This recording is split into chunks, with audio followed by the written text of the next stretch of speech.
While most MSPs are out there hunting endlessly for new clients, the smart ones know their richest opportunities lie in the fields they already own. My name's James Steele and this is Harvest, where MSPs and industry experts share proven ways to grow profitable revenue from your current customer base. No theory, no fluff, just field-tested strategies that work. Let's grow.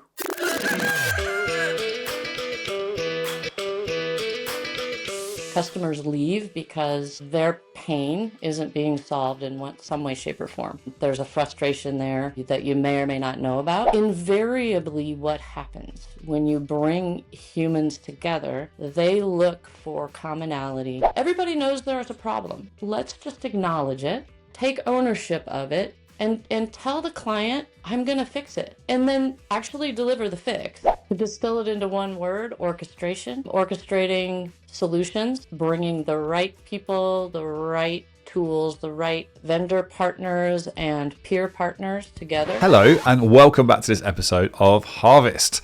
Now let's just get the elephant in the room out of the way, shall we? Yes, I'm a Brit and yes, I don't know how to handle the sun. So those of you who are watching this on video, enjoy at my expense the colour of my face. What a mess. Anyway, listen, down to business. Today I'm joined by Amy Luby, someone who's seen just about every side of the MSP world. From founding her own practice to driving turnaround at scale and advising vendors on their partner strategy. Amy's got so much deep practical experience. I can't wait to get into this one. In this episode, we're going to dig into the hard stuff. So misaligned services, cash flow, confusion, how to rebuild trust when delivery's kind of wobbled. Lots here for MSPs juggling growth with real-world execution, tactical points. As always, notepads at the ready, people. Let's get harvesting. Hello, everyone, and welcome back for another episode of Harvest. I'm here with someone who I don't think is probably going to need an awful lot of introduction. Amy Luby is an absolute channel veteran and has an enormous experience when it comes to not only running MSPs, but working with vendors and brings real-world insight from the industry. Welcome along, Amy. It's great to have you here. Thank you so much. I am happy to be here. Yeah, absolutely. Listen, you have quite a list of accolades to your name. I don't normally do this to people, but it's that noticeable that it's got to be read out. Forrester Top 100 Most Influential in the Global MSP Channel, CRN Channel Chief, CRN Woman of the Channel, MSP Mentor Global 100, MSP Mentor 250, and you've got a CompTIA Industry Leadership Award. I think it's fair to say you know your stuff. I appreciate that. There's a lot of hard work behind that and probably a lot of time and a lot of mistakes made and a lot of learning. That's good, because I think we're going to talk about mistakes today. I think that's a nice theme for our chat. But listen, before we get straight into it, would you like to give us a misconception about you? So when people first meet you, what do they get wrong about you? The misconception is that I'm real hard-nosed and push real hard. I think I come across confident, and that might be misconstrued. Yes, I'm really kind of a softie at heart and rely a lot on empathy and getting to know people before pushing them toward where I think their strengths really lie. Excellent. You have led some remarkable turnarounds in your time, from your own MSP to some vendors you've worked with, and there's enormous experience there. But I know you've had a case recently. What are the sort of signs or the first signals that an MSP should look for when actually the top line revenue looks okay, but something actually below that is wrong? Really the early stages are when you start to sweat your cash flow and you're trying to figure out, okay, well, I thought that I was making good money, but when it comes time to pay your bills, you're kind of wondering where that cash went, or maybe it wasn't there to begin with. Coupled with, in a recurring revenue model, probably the top two KPIs that a leader should care about is new business and churn. And so if you don't watch new business or see that KPI increasing on a regular basis and churn decreasing, or they're going in the opposite directions, that's a real problem. Then it's time to really start to dig in. Okay, why am I not getting new customers? Or why are they leaving? What's happening there? This is a really interesting situation, and I suspect it's actually more common than we might choose to admit. Everything looks great on paper, but the bank balance is saying otherwise. Amy's point about sweating payroll despite having this healthy top-line revenue is a red flag that lots of people choose to ignore. So here's an idea for you. What about this? This week, pull 1 month's data and compare your top 5 clients by revenue versus margin. The results will usually point point to the problem. And on that point of churn in particular, we love to focus on what we can do with our existing customer base. So on the topic of churn, are there any particular topics there or techniques that you've used that can reduce that, or any sort of key reasons why that would come about? Well, usually it's customer experience. I mean, on the top level, customers leave because their pain isn't being solved in some way, shape, or form. There's a frustration there that you may or may not know about, but that's usually the underlying issue. What's causing that pain is where you really need to dig in and figure out, is my service that I'm delivering to them misaligned with their needs? Is it just poor quality? What is it that's causing that problem? Okay, so when you say misaligned, so can you think of any examples where services have been misaligned? Because I guess maybe you don't know until it's too late, do you? Well, here's a really good example. I mean, what's the number one thing we hear right now and that we've heard probably for the last 5 years at least? Lead with a security sale. How to build your business by selling security. Well, does your average small business owner spend their day worried about security? Maybe, but maybe not. Maybe they're sweating payroll. Maybe they're growing and they need to add a new location. Or maybe they have a customer churn problem for some reason. So if we go into a prospect or a client scenario and we're not ready to really listen to what they need, and all we really want to do is talk about what we do and how we do it, that in and of itself is a misalignment. So if you're able to push the contract through and get it signed, you're starting on misalignment rather than solving an issue. So I think, and there's a lot to unpack in that, right? There's how do you sell? How do you speak to a prospect? How do you uncover those pains? How do you assess your service delivery prowess to be able to deliver solutions to solve those pains? It really comes down to really knowing your customer, really knowing who they are, what they need, what their pains are, and how you can deliver solutions to solve those pains. This is great. It's so easy, isn't it, when we're totally excited and immersed in our cybersecurity solutions, and we know that's what we want to be talking about. When you walk in with a cybersecurity first pitch and your client's stressed about headcount, location moves, other matters around the business, you're not on the same page. So Amy's reminder basically is, look, if you don't listen properly up front, you're going to sell into that misalignment. So here's an idea for you, something tactical. For your next discovery call, lead with one question only. What's changed in your business lately? And then just shut up and listen. And how would you go about doing this? If you're back in your MSP hat back on again and you were going into a client meeting, or even just maintaining the relationship, it doesn't necessarily have to be in the meeting. We've had lots of people on the podcast talking about how you can maybe use AI to do a bit of sort of background research, how you can sort of get, encourage people to sort of open up and talk about their business aims. But how would you go about it? How can you really make sure that you're actually listening to the client and pulling that information out, the right details about what's important to them? Two things: asking good questions, but then actually listening to the answers and being able to really hear what that person is saying and come back with good questions to continue to uncover what they're saying. What do they care about? What are they staying up at night about? And it's the same way that you help any business owner. It's how you help MSPs, it's how you help vendors. What are the top 3 problems that you're having? Tell me about them. And they don't have to be technology problems. Just tell me your top 3 things that you're worried about with your business today. And then ask those questions that relate to that. Problem A, what would it look like if we were able to solve that problem together? What would you benefit? And so you're really listening to their pains and just making sure that you're uncovering, you're going deeper, actually listening, actually qualifying each of them and just letting them talk, I'm guessing is. Yeah, well, and what are you fundamentally doing? You're really connecting on a human level. And who do people do business with? They do business with people that they've connected with and that they like, and that they feel confident or trust that person actually knows who they are, understands what their issues are, and can really deliver a solution that's valuable enough for me as the business owner to spend time with you and actually pay you to deliver it. Let me ask you a question then. If I'm Mr. and Mrs. MSP owner and I'm looking at my customer base and I'm thinking, okay, I've got,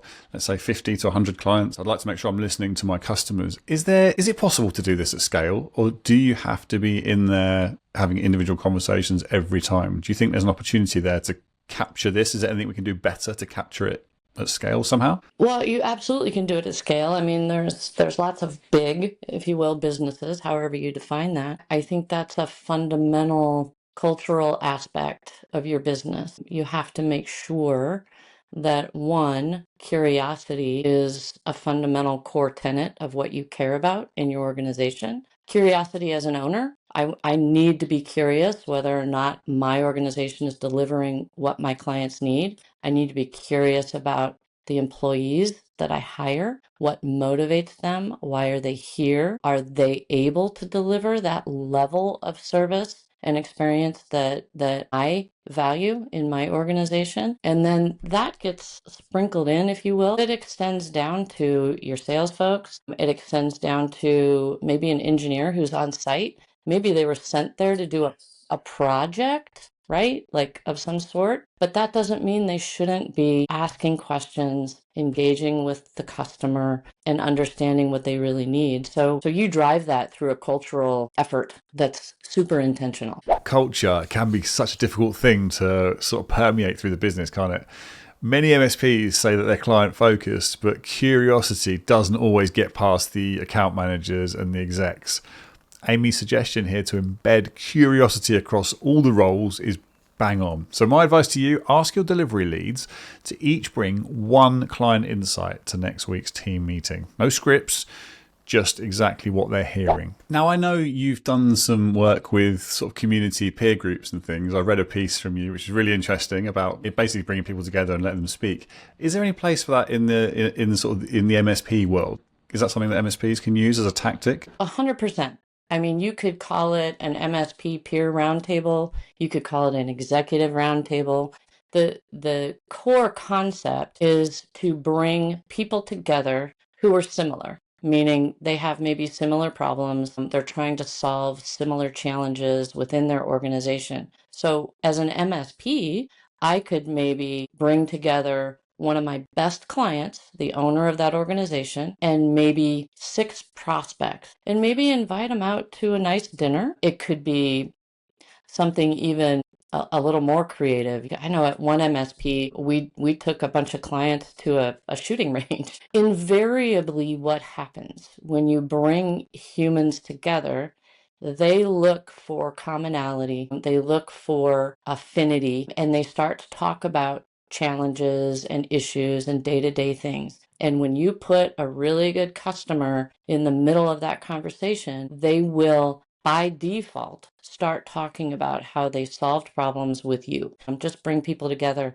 and create that space where they can connect. I really love this theme. I think there's such power in this. Listen, we started off talking about your turnaround story, so I definitely want to make sure we cover this a little bit. Can you tell me, so the particular case you were talking about was, I think it was a big drop, wasn't it? Was it 33 million turnover down to 11? Was that right? Yep. So talk to me about that. How did you identify what was going wrong, and what were the things that you did to put it right? Because I'm sure every MSP owner is thinking, I don't want to fall into that trap. The article that I wrote about that, of course, I didn't go super, super deep into the history of that particular organization. Yes.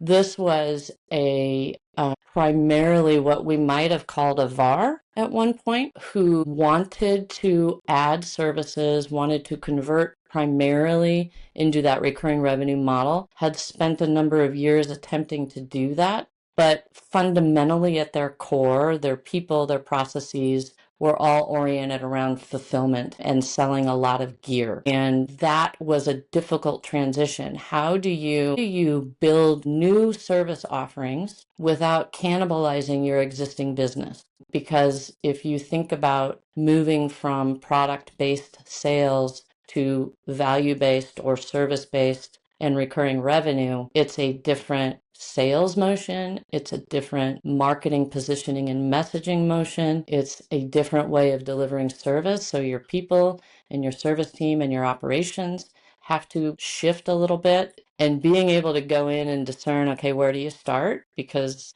I mean, That was lots my of next things. question. I mean, this fascinates me. Where on earth do you start with that? Because they are polar opposites, aren't they? And I know that everyone's on a different scale of, you know, a lot of people call themselves MSPs, but actually there's still plenty of that sort of business going on, and they're still battling with that kind of transition. So yeah, where do you start? Where did you start? Well, started with the fundamental that, cash flow is king. We can operate a little bit or for a little bit of time without profit, but we can't run out of cash. And that's where they were. They were running out of cash.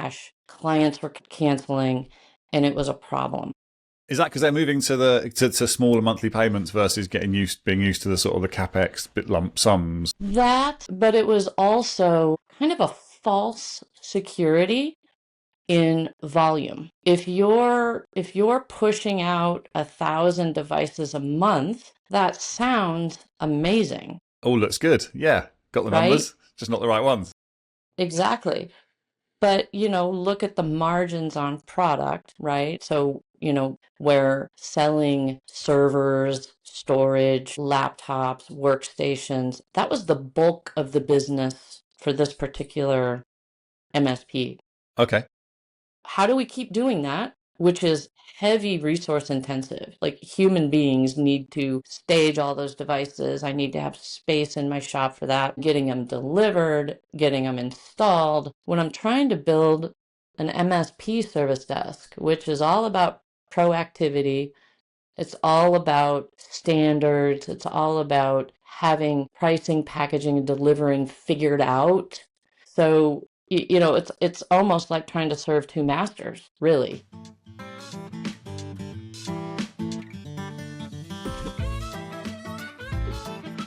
This episode is sponsored by Sales Builder, where I work. I really wanted to tell you about us because I see so many MSP sales teams buried in admin instead of talking to customers and building relationships. We help you automate your sales process with standardized product catalogs and professional proposals. Our service matrix, or the white space module, that's the bit that shows you visually where the opportunities are in your customer base, from service gaps to upcoming renewals. Everything links directly with your PSA and, of course, your distributors. If you'd like to free up your sales team's time and spot more revenue opportunities, simply connect with me on LinkedIn or head to salesbuilder.com. Let's get back to it. Okay, you've got your product offering sorted out, and you've still got, I guess, some income coming in from the hardware side, presumably a company that size. And you're going back to the customers and you're talking to them about this new offering. Is it just a case of layering it on? It's a hey, you used to buy hardware from us, but now we can also look after the rest of your business? Or So two things going on there. One, we had no standards. So the contracts that existed, basically the motion was, yeah, we can support you for X amount of dollars a month. Let's go, which was causing a problem on the because MSP side, this is so the MSP contracts they had no standards. You correct. mean right? Right. Okay, And if you think about running an MSP, right? If you just take on any client, you don't have a standard, you've got, this hardware and software at this client, this hardware software at this client, they have different needs, different expectations in response times. You have people buying new machines, putting them on the network, you don't know about it, you run into issues there. And so there was frustration and misalignment with skills and priorities. But then there was the conversation with the client, right? You've been a customer for a good long time. We know we've been screwing up. We know that you're frustrated. We are working right now to fix those things. Can you give us some grace and time to figure it out? That was literally the conversation with those clients that were under okay. contract. So I mean, lay it out there. Hey, everybody knows there's a problem. Let's just acknowledge it, take ownership of it, and tell the client, I'm going to fix it, and then actually deliver the fix. But the authenticity and the honesty, even in a scenario where you made a mistake, engenders trust. I mean, we're just wired that way. So you're building trust even in the middle of trying to fix a mistake. So we stopped the bleeding, if you will, because we were losing at least a contract a month. Cancellations were just coming in, right? Okay, so you got the hardware side. So you had the hardware side, so that was sort of that was dwindling a bit. But you'd started up the MSP side, and that side was struggling as well, basically. So Basically, yeah. yeah, They had come out strong, gotten a good number of contracts. It was all in the execution. It was all in the delivery, right? So we have to fix that. But the first thing is, let's stop the cancellations. Let's buy us some time with honesty and authenticity with the client. And then let's really, really look into this and fix it. Okay, what do we need to do? We have multiple problems at each client site. Well, let's triage this. I mean, I'm going back to my old nurse days, right? Like, that's literally what my degree was in. How do we assess the situation? yeah, I How do bet we that came in handy triage? in this particular fire. Yes. 100%. Let's triage. Let's get everything that's emergent fixed. Fixed for good, not a quick fix, but let's get in and figure out what's wrong, okay? And let's communicate with the client all along the way. So let me ask you then. Something you mentioned something earlier on, which is really interesting. They had this sort of portfolio sprawl, as it were. So they were pretty much doing everything. Why is having a streamlined portfolio important? Well, you have to understand your own identity. You have to understand what you can and can't do. And you have to kind of stick to that. If you're promising to do something that you can't actually deliver, it's the fastest way to break trust. So maybe we need to shrink. Maybe we need to shrink our focus, set the proper expectation with the end user, the client, and deliver on that consistently over some time. Once we're able to do that really, really well, then we can build out more services. We can add pieces to the pie, but not until we get the basics done really well. Interesting area, this one. It's so easily done. You bolt on your services reactively, and suddenly, before you know, your team's stretched, clients are confused, and nobody is delighted. Amy's point here is it's better to deliver 5 things brilliantly than do 15 things badly. So here's an idea. Block 30 minutes to review your service catalogue this week and mark anything that you haven't sold well or delivered cleanly in the last 6 months. And so if an MSP is listening to this thinking, okay, well, you know what, I'm pretty sure I'm doing way too much and it's costing quality of service, where should they start in starting to get more focused? It starts with the leadership, depending on how big the team is, but I would start with the owner or owners and take a step back and really look at, let's go back to your why. Why did you start this business? What did you intend to do with it over time? How close are we to any of that you originally envisioned? And if there's a big gap there, let's talk about how we're going to align what your original why was to what we're doing today. That's where I'd start, because it's got to start there. Yeah, that's brilliant. I know you're a big advocate of customer experience and that side of things, making sure that the customers are as happy as possible. Do you have any tactical tips around how to improve customer experience? Well, the number one fundamental is don't lose sight of what your client needs or wants. They literally will tell you what they need, and you can build services around that. It doesn't have to be over-engineered or overcomplicated. It's literally understanding who your client is. So don't lose sight of that, for sure. How can you actually deliver? And the skills that you have on the front line are way more important than the actual tool itself. There's going to be people falling off their seats. The tools are the most important thing, Amy. You've got totally confused. You've got to collect them all. Yeah, no, they really aren't. And I mean, think about it. I think the average number of vendors that MSPs deal with today is 20. Like, you're managing 20 or more vendors and tools. How do you, if you spend a majority of your day managing tools or trying to integrate them or trying to configure them or all the administrative tasks, etc., are you focused on the client experience? Can you fundamentally be focused on the client experience if you're mired in tools and administration? Exactly. There needs to be an upfront amount of work, doesn't there, to make sure you're configured, you're onboarded, but then the tools should be certainly helping you, certainly not hindering. Listen, before we get into our next segment, can I just ask you a final question? So you work with thousands of MSPs. Where do you think MSPs are going to be in 3 years? You can take this from any angle you like. To distill it into one word, orchestration. Orchestrating solutions, bringing the right people, the right tools, the right vendor partners and peer partners together to deliver solutions. And that boils down to orchestration. It's our natural evolution from way back, break fix, through to managed outcomes, now to orchestration. I love that. That's brilliant.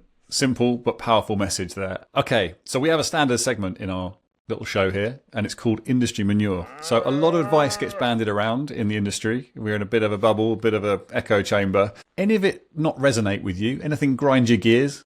Do you want a controversial one or do you want a safe one? Definitely a controversial one. All right. Best practices. I think best practices are bullshit. And I get very frustrated with our industry pushing so-called best practices onto an entrepreneur. If you have spent any time with any entrepreneur in any industry, what differentiates the leaders from the rest of their peers is that they're doing it differently. They're solving problems in a particular way that they saw it, because entrepreneurs see things differently and they solve problems as a fundamental core skill set. So to put them in a box and say, if you want to be an MSP, you have to do this, I think is really a disservice to our entire industry, frankly. Can you think of any MSPs that any come to mind?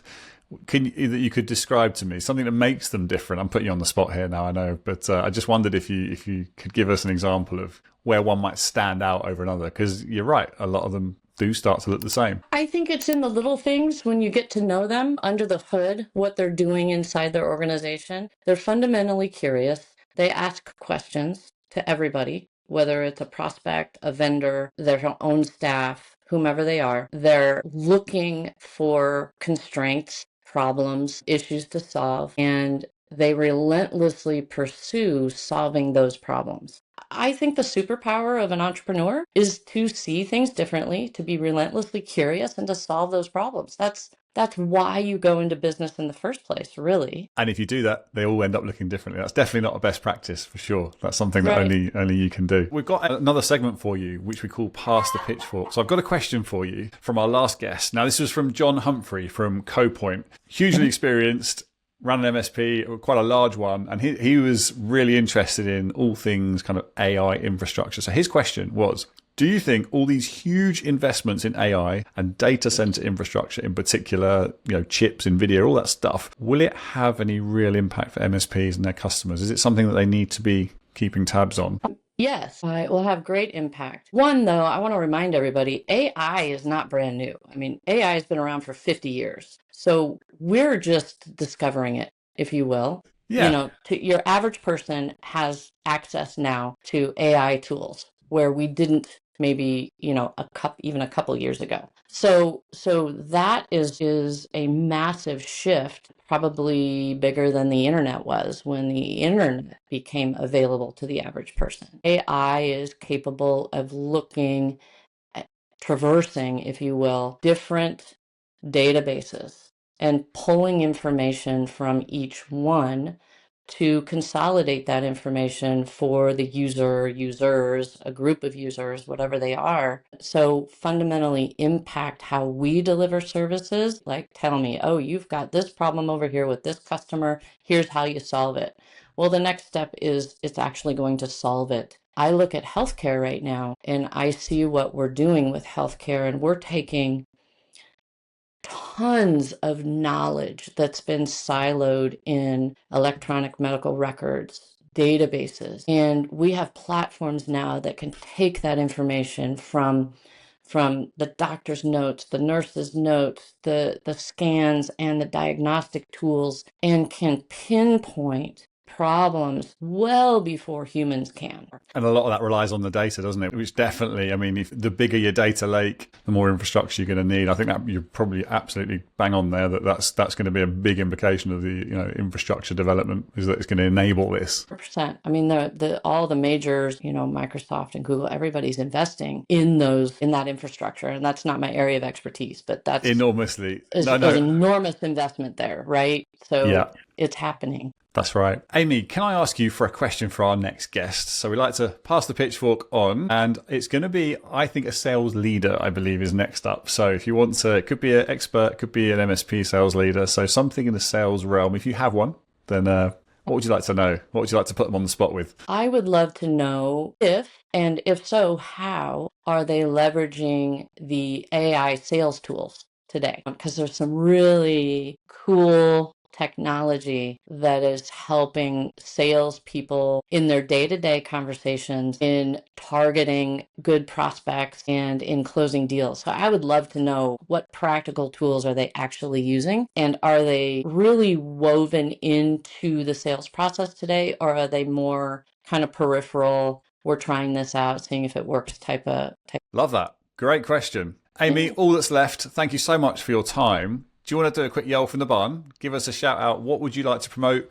Where can we find out more about you and learn what you're up to? Well, yeah, I would say if you're an MSP or you're a vendor trying to grow in this space and you're tired of kind of the spray and pray tactics that don't convert, I'd love you to reach out, because what I do is I help MSPs build real sales engines, and I help vendors build partner engagement strategies that actually work. So, hit me up on LinkedIn, reach out. I'm around. Excellent. Thank you so much for your time, Amy. It's been fascinating. We've covered a whole range of subjects there. Really appreciate it. And hopefully we can get you on the podcast again. Really enjoyed that one. Thank you. I'd love to come back. Thank you. I appreciate it. This was fun. All right. All the best. Take care. So what did you think? Did you get much from that one? I'm sure you did. Amy's experience is so broad that it's very difficult to distill that down to just the one episode. So definitely, Amy, going to have to invite you back to do some more episodes, I think. Listen, we got some actionable tactical points out of this one. Let's just have a quick look then at what you could take from this, put your spin on and maybe implement in your own business. So we talked about the top 5 clients and the profitability there. So auditing the margin, just checking you're actually making what you think you are. Stripping back that sales call next time to just one question, give it a go. What's changed lately in your business? And then just listen. Ask your engineers to surface one real client insight. So we're not talking about ticket data, just one human piece of feedback. And then mark one service for review. If it's not profitable or polished, pause it. So pick one, fix one. That's how you stay trusted and profitable. Okay, that is it for this episode of Harvest. If you found this useful, all the links we mentioned are in the show notes. And of course, if you enjoyed it, please do leave us a review and share it with a friend, or even better, someone else in the industry who you know would get value from it. Until next time, happy harvesting.